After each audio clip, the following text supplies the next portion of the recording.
Hey guys, while I just want to start this off really quick by saying I'm sorry if I sound like shit, but I'm starting to develop a cold right now, so my voice is going to be kind of bad, so I apologize for that, but fucking whatever. But today, we're here to cover a very important topic because just recently after the Lucario and Genesect ban, a lot of people have been bitching and complaining about, oh, this Pokemon can be countered, what the fuck are you talking about, blah blah blah, yada yada yada. And I've just been seeing a lot of people misunderstand how, or what a counter really is, and, just why a Pokemon really gets banned, or blah blah blah. So the main purpose of this video is to discuss what a counter is, because, god damn it, Skype. But, honestly, counters are the number one, probably misunderstood thing about a Pokemon surrounding a banning, and a lot of people just don't understand it, and they think they do, when oftentimes when they're talking about a counter, they're actually talking about a check, or when they're talking about some obscure counter, it really doesn't matter. So I just kind of want to go over counters with you guys, and then and then there are also a couple other reasons why Pokemon do get banned. So I kind of want to go over that too, and then a little bit about the banning process. So I guess we'll go over the banning process first, which actually one thread on Smogon that they have that is really fucking good is this thread right here. The tiering FAQ is actually a really good thread that they threw up, and it does have a lot of informative stuff on it. Like, for example, when I was talking about the obscure counter thing, when they mention banning X Pokemon, they talk about Mega Kangaskhan right here. Mega Kangaskhan was considered so powerful that people used obscure, highly specialized counters like Sableye, who would otherwise be outclassed and or more or less useless in battle. While Sableye isn't a bad Pokemon, they do have the point there that in this metagame, Sableye didn't exactly have a place except for Mega Kangaskhan, which even then, Sableye was not the strongest counter to Kangaskhan. It was still, like, it was a light counter in a sense. I'll get into that in a minute, but, like, what they have here is, they talk about, the whole banning process. The process of banning, which, I'll just quick read it. Sometimes when Pokemon seems too strong for the rest, they are labeled as what we call suspects. Once suspects are named, they can be tested in isolation in what is known as a suspect test. These tests, ranging in time period of 1 week to 1 month, depending on the suspect, allow voters to decide whether or not that Pokemon truly was over-centralizing or not. People can obtain eligibility by playing in the suspect test and making their rating in that test making sure their rating in that test falls above a certain point and that they play in enough games. This is to ensure voters are informed so that they can make an educated vote. Once the test is over, voting takes place in a blind vote, so there's no risk of bandwagoning or one person's opinions shaping another. Okay, so basically what that says is, they take, there's plenty of consideration time beforehand because of how the meta develops. For example, when Mega Gengar was around, we had that game for a couple months already, so we're already getting an idea of how that was playing in the meta. Now, in Mega Gengar's case, like, they did ban it pretty quick. They didn't have the hugest suspect test, but there is one key word right here: over-centralization. That is a very important part to it as well. When we're talking about counters, like they said right here, bringing in obscure, highly specialized counters, that is another sense of over-centralization. Because of that, like, that over-centralization factor, like, for Gengar, you couldn't even really bring much for it. You just had to bring, like, 6 checks, because you can't really counter a Pokemon when Volt Turning is so used, and it has Shadow Tag. That's not exactly easy to counter. You can only check it, or you have to play to the best of your ability and hope that your opponent isn't that great. That's what you have to hope for. Sure, it may be frail, it may die to an earthquake, but half the time it will get rid of a Pokemon before you can do too much to it, or it'll just cause a lot of damage for your team. That's the problem with it. it caused a lot of over-centralization, caused a lot of problems in the meta, where people will say, oh, I had no problems with it. You just had good experiences. But when 90% of people in the metagame, especially the best players who have proved themselves again, they obtain eligibility to vote when they get enough points and they play in enough games. This means that the good people vote on these tests. It's not just some random ass people who suck at this game that can't handle anything. These are people time and time again who have shown that they know what they are doing. And they're the ones that participate in this every single time because they are involved in the metagame. They actually pay attention. They participate in everything. Like, they know what's going on. So as far as that goes, that's how a Pokemon gets banned, and they inform themselves so much. It's not just some fucking, little group in Smogon that's all like, oh, we're just gonna ban all this shit because we suck. No, it's like, most suspect tests are about 100 to 200 people, or the voting is 100 to 200 people vote each suspect test. Generally, it could be a little bit less, but it just depends on what it is at the time and how much people care and how many people qualify. But there is generally a lot of people who do vote, so it's not exactly something that a few biased people go into. It's a lot of people. Most of these people that are doing this voting, that they're going to remove their bias when they're thinking about it. They're going to think about what's healthy for the meta, and generally they have made good choices. Honestly, I've never objected to any choice they made. Like, back when I was first starting out, I obviously did because I had the same mentality, but then with experience and learning how stuff works, I realized they do have the right idea. They are definitely on the right process. Like, for example, when Garchomp got banned so long ago in 4th gen, I was just starting out too. I didn't really get it. And, I was like, oh, it's not even that bad. I have my fucking Deoxys speed or my Infernape with HP Ice. It's not a big deal. But, then I learned a thing or two and I was like, oh, that thing was actually really broken. Why am I stupid? And same thing happened with Deoxys speed, like, but also, for example, there are other reasons besides, not having any counters. It's that over-centralization factor. Like, for example, back in 4th gen, Latias did get banned. It had plenty of counters. And by plenty of counters, I mean you usually brought 2 to 3 of them in a game. Like, because of that, Tyranitar and Scizor were 2 of the most used Pokemon. And then you had to bring stuff to deal with Tyranitar and Scizor. So generally, you forced your teams to perform around this one Pokemon that over-centralized the metagame and forced you to have a very cookie-cutter team to deal with the rest of the meta. And that's really unhealthy for the metagame because Smogon does actually thrive on using different things because a lot of the top players are actually weird as fuck and they do shit that you wouldn't normally do, and they actually shape the meta to be weird sometimes. Like, that one back in 5th gen, that one weird ass stall team where I had the special defensive Dragonite with Hurricane Thunder and Dragon Tail, like, that was something that was made by one of the top Smogon players, and the rest of the team was really weird and stally, but it worked for what it was because it was weird and it played in the meta well. So as far as that goes, Smogon isn't just like, oh, we want it to be fucking cookie cutter. No. They want stuff to breathe and to be able to do different things. So over-centralization is one thing that is really unhealthy for the metagame, and another example of that was Genesect. Now, actually, I shouldn't say that, but another reason stuff gets banned is the support factor, which Latias in 4th gen, Deoxys in general, and Genesect.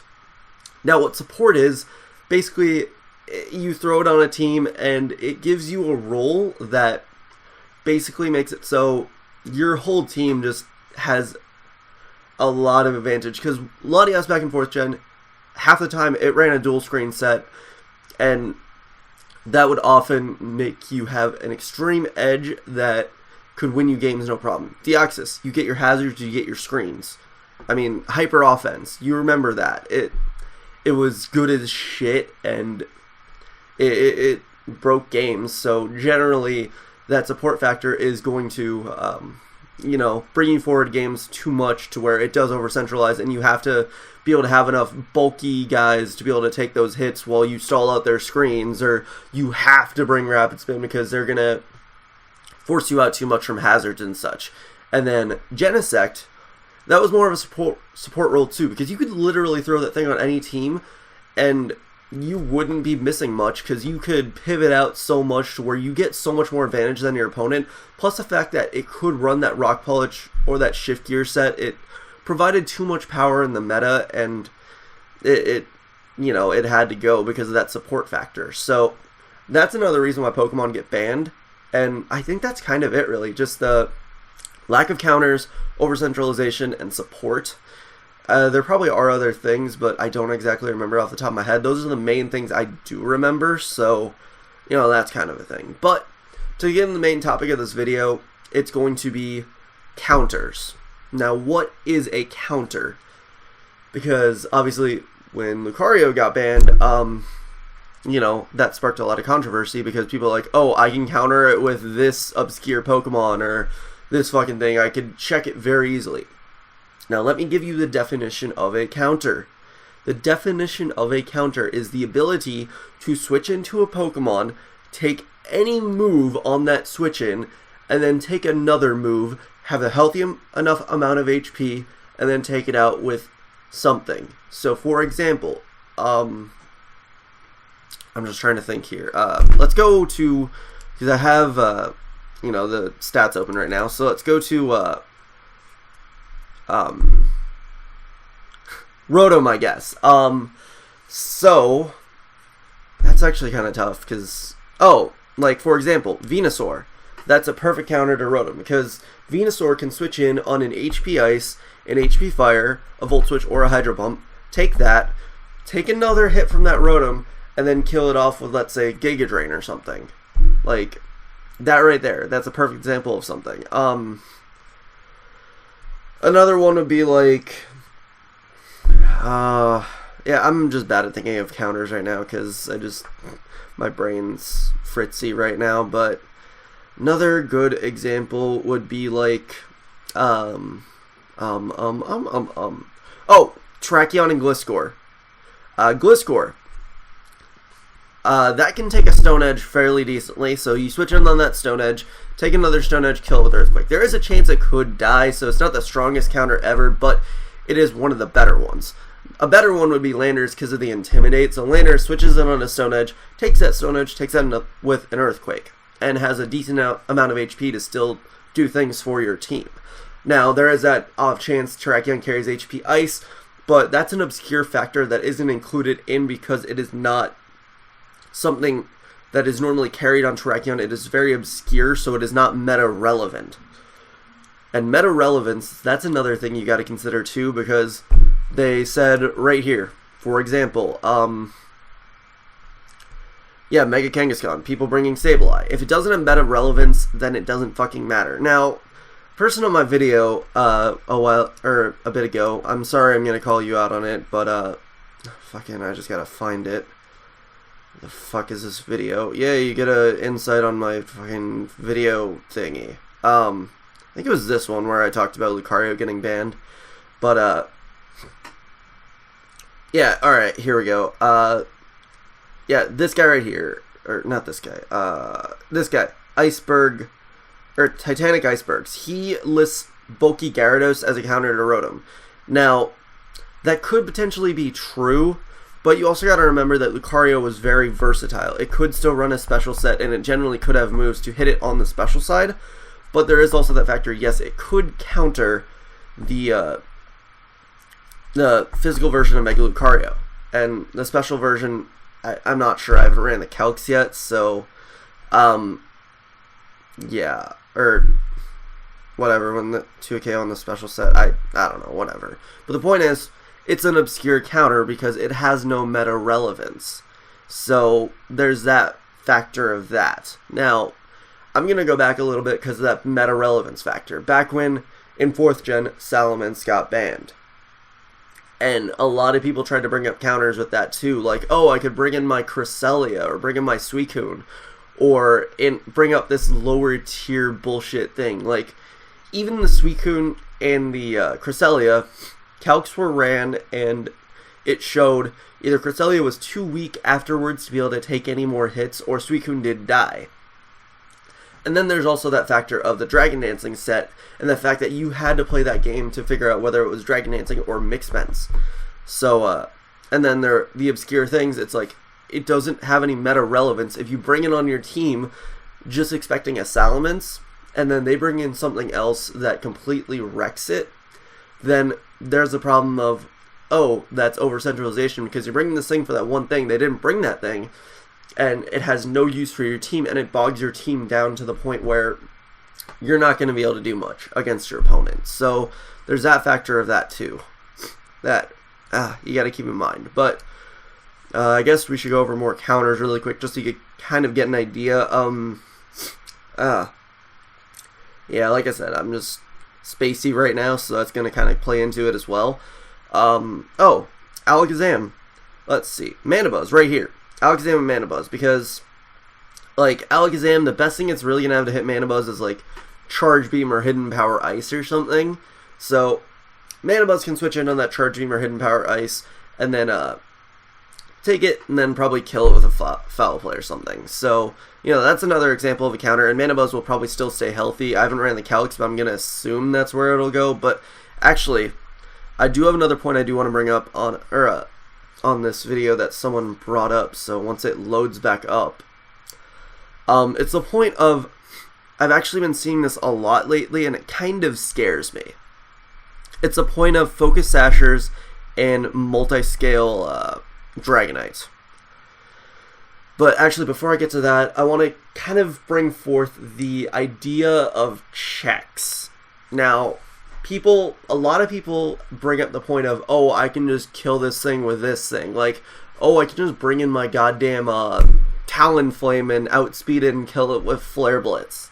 That's not a counter, because Talonflame cannot switch in on a close combat and then take an extreme speed. So there's that factor of that. Well, but for an example of a check would be, well, basically how a check works is, you just plain switch it in without taking any hits, taking anything, and then you're just able to revenge kill Pokemon. So, for example, easy idea of a check would be Greninja switching into a Gliscor. You know, you lose a Pokemon to Gliscor, or you took a hit from Gliscor with another Pokemon, then you turned over to Greninja. And then Greninja can just fire off the Ice Beam to check it. That's not a counter, because Greninja can't switch in and take 2 Earthquakes. It's going to outspeed anyways, but that doesn't matter because it needs to be able to take those extra hits. Otherwise, it's not really considered a counter. So, there's that factor of checks. Yeah, so this guy right here, Magma Commander, for example, brought up Sticky Web, Dragonite, then Curse, or somewhat use a Fire type move, Ground type move, my Ghost type with a Fighting move. It was no big deal to me. None of those are counters, because Dragonite with multi-scale, Sticky Web, I mean, that doesn't matter. It still doesn't take away the relevance of a Pokemon being able to take a hit. And Dragonite, for example, yes, it has multi-scale, but even though Defog is really relevant in our meta, hazards are still way more relevant, and yes, there is still a ton of spinning, but there is that factor of, oh, these hazards are still way too relevant that half the time my Dragonite cannot come in and on rocks and then take that. But I actually want to quick run a damage calc for you guys, because a lot of people forget that Ice Punch is a relevant move on Lucario. So let's go in here and just plug in Ice Punch, because even at full health to a Dragonite, it does 57% with the multi-scale. Now, let's just quick plug in max HP. Let's just take out that. Who gives a shit? Even with that max HP, I'm still doing half to it. So, it can't come in on Ice Punch, take another Ice Punch, then, you know, well, yeah, it can't switch on Ice Punch, take another one, blah blah blah. It can't even switch in, like, for example, close combat. Let's just change this to motor drive.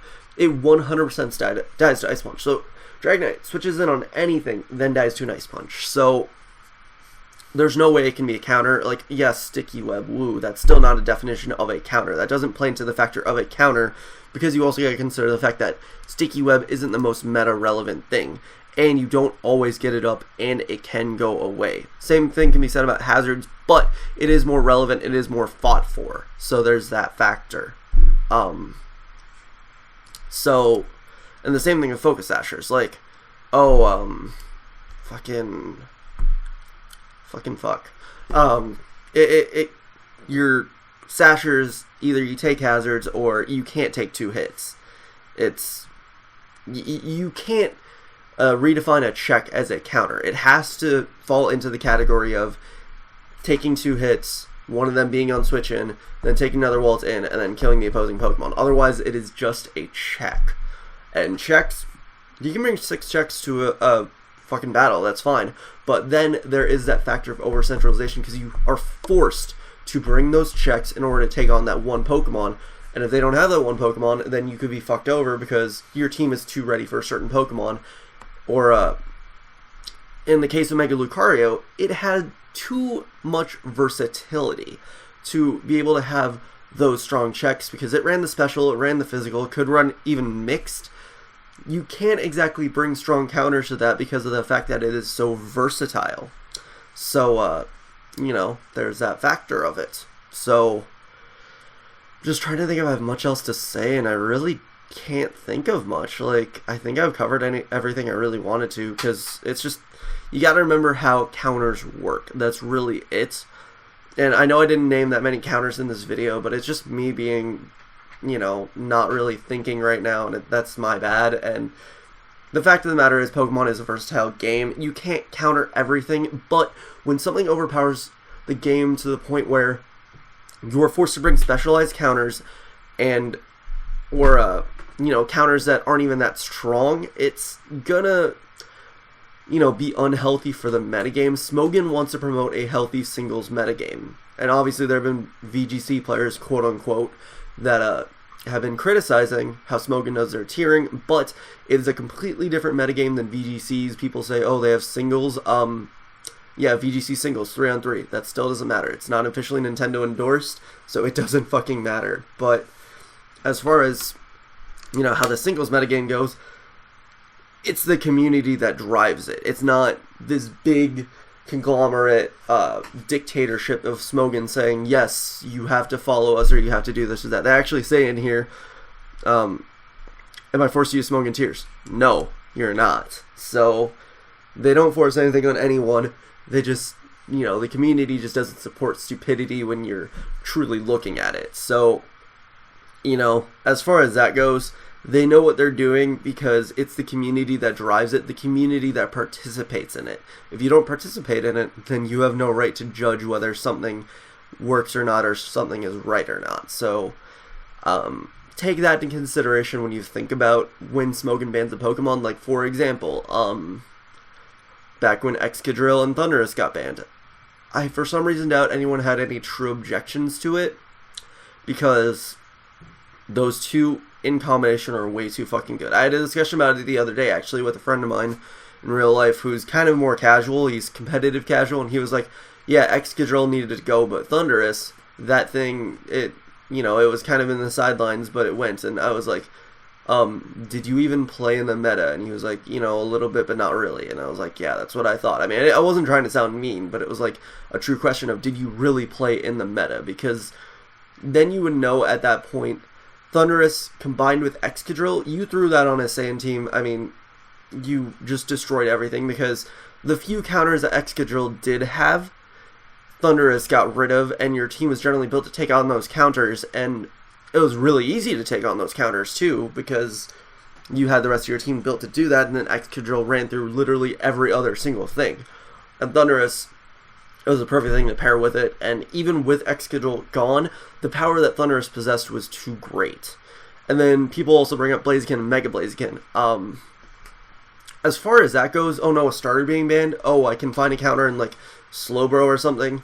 Blaziken in general still had a very versatile move pool, so you have to take that in consideration, plus the fact that the baton passing set had a huge support factor, and those obscure counters I was talking about before, like bring a Slowbro, that didn't have too much meta presence. Also, you were forced to bring, well actually it did for a little bit, but it wasn't that big, and you were forced to bring like 3 counters to a game because otherwise Mega Blaziken wrecked your shit. After an SD, it hit KO'd way too much of the metagame to where it was unhealthy, and Mega Blaziken did the same thing. And then people also bring up the fact that Smogon's banning all the Megas. Now, that's just because the Megas that are being banned so far are really good. Like, for example, I'm going to go back to the data. The next Pokemon that's probably going to be tested is Charizard. It's probably going to be Charizard Y. I don't know about Charizard X. I mean, both the Charizard forms are actually pretty good, because Charizard Y, just lead off with it, and then you have a free boosted Fire Blast from, let's see, what is Charizard's base attack? Wrong Pokedex. Yeah, let's look at Charizard's base special attack really quick for Charizard Y. Base 159, boosted in the sun. It loses a counter from Rotom because of the fact that it has a Solar Beam and the Sun Up, so, you know, Volt Switch will still hurt, but it can take a Hydro Pump, and then Solar Beam is going to hurt Rotom's life, and it can't switch it on a Fire Blast either, and its special defense went up too, so, yeah, that removes that factor. And then the fact that this goes Dragon type, and its defense went up too, that removes a lot of things too, so. And the fact that this thing runs mix, like, I think the common moveset on it is, like, Fire Blast, Solar Beam, Earthquake. Whatever the 4th move is, I honestly don't know. Like, it would be like Air Slash or Dragon Pulse, I imagine. But it has a very versatile move pool. Its speed could be better, but the fact that nothing appreciates switching on this, because, like, Heat Train on a balloon, oh no, that's, you know. But what if the Heat Train doesn't have a balloon? Then it's going to just get decimated by Earthquake because that base 104 attack that you don't need to invest in. It's just, there are these things that do truly overpower the metagame, and there are those obscure counters. So Charizard Y is going to be the next thing is probably going to get tested, and people are going to object to that. But if Charizard Y wasn't that good, it wouldn't be in the top 6. It is literally in the top 6. You know, Lucario is right here, but I think there's also that factor of people are scared of abusing broken things sometimes, and you really shouldn't be, because just because something is good doesn't mean that you're gonna win. It's that factor of it. But I'm just trying to think if I have anything else to fucking say, because I'm kind of seem like I'm rambling at this point. But I mean, I've kind of said the main points I wanted to say. It's just the basis of counter that you do have to remember every single time you think of a Pokemon. You cannot counter every single Pokemon in the metagame. It's covering what you need to cover the best, and then figuring out while you're in battle how to cover what you don't have covered. It's tough and it's difficult, and Smogon does probably one of the best jobs at doing it. They're the only people that really take the time to do it, and it's a community-driven effort. So, I mean, if you're against it, then voice your opinion, get good, and make a difference. That's what it's all about. So, yeah, I think that's really all I have to say. I'm probably going to say more shit even after I say that, but, yeah, Smogon knows a bit of what they're doing, because it's just community-driven shit. If they make a band that you don't understand, read up on it. Look at all the facts. They will put it out for you. They don't leave anything in the dark. They will give you every single fact, and people will give you arguments upon arguments. Don't ignore it because you're ignorant. Be open to what happens and figure out what is going on and evolve with the meta. It'll make you a better player, and, you know, it's just going to make you better, and it'll make you be able to, you know, instead of being all cookie cutter bullshit, you can actually bring forth change in the metagame, and you can just fucking soar high. It's just, that's what it comes to. Once you understand it, you'll be able to do so many things that you can have more fun than ever, then, is essentially it. So, it just go into things with an open mind and look at all the facts before you judge, because generally, if an entire community agrees on something, there's going to be some points of they're right, you know, they're going to have some idea of what they're talking about. So, yeah, I'm just going to stop it here because I've probably rambled on for too long. So anyways, I hope you guys did learn something, and I'm sorry if I wasn't exactly as clear as I could have been. But if you have any questions, I'll try and answer them as best I can. But I'm honestly, admittedly, not one of the best players out there, and you know that. But I do, keep up on stuff, and I do generally have an idea of how things work, so I can try and help out where I can. If you just need any point of clarification, I can do that. But and if you're really just gonna spend the whole time in the comments counterpointing everything I've said about why a Pokemon got banned, I really don't want to hear it, because I know it's just gonna be pointless bullshit. I'm sorry to say, but like I've said before, if they have a general idea of what's going on, so if they say something's right, then they are gonna have a good idea of why, and I don't know, whatever. I'm done rambling. So hope you guys enjoyed. Such blah. Recommend sub, and later, guys.